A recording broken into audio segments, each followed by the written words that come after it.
जंग से पहले अमेरिका के लिए बुरी खबर है। यूएसएस गेराल्ड में तैनात नौसैनिक दबाव में है। दूसरी बार तैनाती बढ़ने से यह दबाव और ज्यादा बढ़ गया है। WSJ की रिपोर्ट में यह बहुत बड़ा दावा किया गया है। जो सैनिक इस युद्धपोत में मौजूद हैं वो दबाव में नजर आ रहे हैं। दूसरी बार तैनाती बढ़ने से कहीं ना कहीं सैनिकों में भी जबरदस्त दबाव है। तो देखिए, खतरा तो बहुत बड़ा है अमेरिका के लिए भी। युद्धपोत, तगड़े युद्धपोत तैनात तो कर दिए गए, घेराबंदी तो कर दी गई है ईरान की। लेकिन अगर ईरान की एक मिसाइल भी गलती से किसी युद्धपोत पर गिर गई तो बड़े पैमाने पर तबाही होगी और बड़ी संख्या में, हजारों की संख्या में एक साथ अमेरिकी नौसैनिकों की जान जाएगी। यह भी तय है। युद्ध से पहले अमेरिका को सदमा लगा है। 5 बड़े दावे देखिए क्या है। यूएसएस गेराल्ड पर तैनात नौसैनिकों पर दबाव है, जबरदस्त प्रेशर में है वो। ईरान पर हमले से पहले भारी तनाव में अमेरिकी नौसैनिक, लंबे समय से तैनाती की वजह से भी ये परेशानी बढ़ गई है।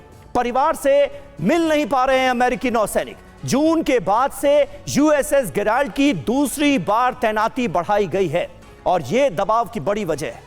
बड़ी बातें देखिए क्या है। यूएसएस गेराल्ड R-4 ईरान के पास पहुंचा हुआ है। एयरक्राफ्ट कैरियर भूमध्य सागर में तैनात किया है अमेरिका ने और इस युद्धपोत पर, एयरक्राफ्ट कैरियर पर जो नौसैनिक तैनात हैं वो भी जबरदस्त प्रेशर में नजर आ रहे हैं। मेजर जनरल ब्रजेश कुमार जी, किस तरह से आप देखते हैं इस स्थिति को?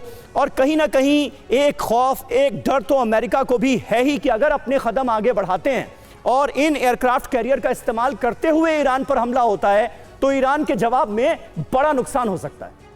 समीर, बिल्कुल ये जो तनाव देख रहे हैं अमेरिकन सैनिक का, वो सिर्फ सैनिक पे भी नहीं है, वो ट्रंप पे भी खूब तगड़ा दबाव है या तनाव है। हाँ, यूक्रेन रशिया वॉर तो खैर चल ही रही है, ये वॉर भी खत्म होने का नाम नहीं ले रही है, तो उनके ऊपर में भी परफॉर्मेंस का प्रेशर बहुत ज़्यादा है। और इस माहौल में जो कह रहे हैं रिजीम चेंजेस का, उसके अंदर खतरा है।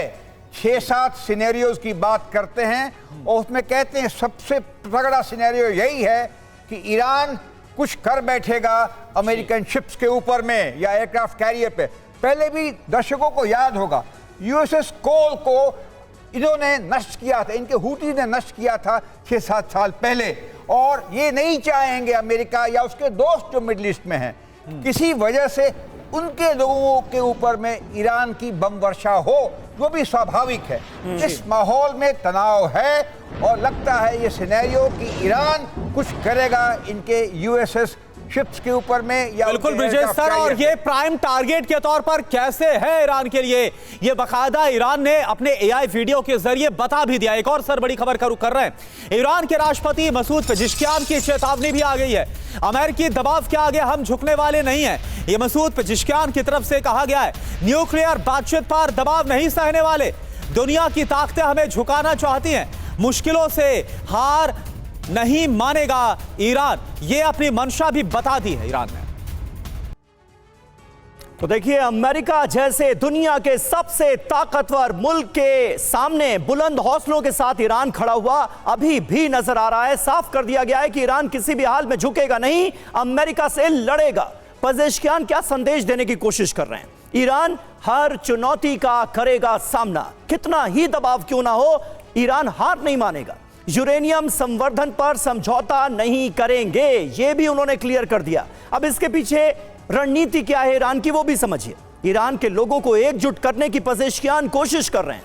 विदेशी ताकतों के बहकावे में लोग ना आए, ये अपील की गई है।